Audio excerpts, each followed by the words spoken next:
ரூபே மற்றும் ATM card வைத்துள்ளவர்களுக்கு காப்பீடு தொகையாக 5 லட்சம் ரூபாய் வரை பெற வழிவகை செய்யும் விதிகள் சில உள்ளன. முக்கியமாக தன் வாழ்நாளின் கடைசி 30 நாட்களுக்குள் ரூபே கார்டை பயன்படுத்தி ஏதேனும் ஒரு பரிவர்த்தனை செய்திருக்க வேண்டும் என்று விதிமுறைகள் தளர்த்தப்பட்டுள்ளன. முன்னர் இது 45 நாட்கள் என்றிருந்தது குறிப்பிடத்தக்கது. ஒரு சில நாட்களுக்கு முன் நுகர்வோர் நீதிமன்ற வழக்கு ஒன்றில் இப்படி ஒரு தீர்ப்பு அளிக்கப்பட்டுள்ளது.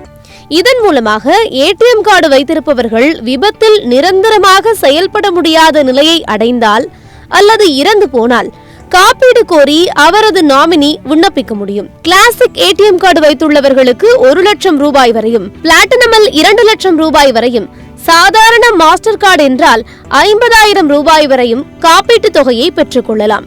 பிளாட்டினம் மாஸ்டர் கார்டு வைத்திருப்பவர்கள் என்றால் 5 லட்சம் ரூபாய் வரையிலும், விசா கார்டு என்றால் 1.5 முதல் 2 லட்சம் ரூபாய் வரை காப்பீடு தொகை நாமினிக்கு வழங்கப்படும். கார்டு உரிமையாளரின் நாமினி சம்பந்தப்பட்ட வங்கிக்கு சென்று காப்பீடை பெறுவதற்கு விண்ணப்பிக்கலாம். ஏடிஎம் கார்டின் இலவச காப்பீட்டை விபத்தின் FIR நகல் அல்லது மருத்துவமனையின் சிகிச்சை பெற்றதற்கான சர்டிபிகேட் போன்ற ஆவணங்களை வங்கியில் சமர்ப்பித்து காப்பீடு பெற விண்ணப்பிக்கலாம். இதை போலவே ரூபே கார்டு விதிமுறைகளின்படி அதன் உரிமையாளர் அதனை பயன்படுத்தும் காலத்தில் இறந்துவிட்டால் 5 லட்சம் வரை நஷ்ட ஈடாக பெற்றுக் கொள்ள முடியும்.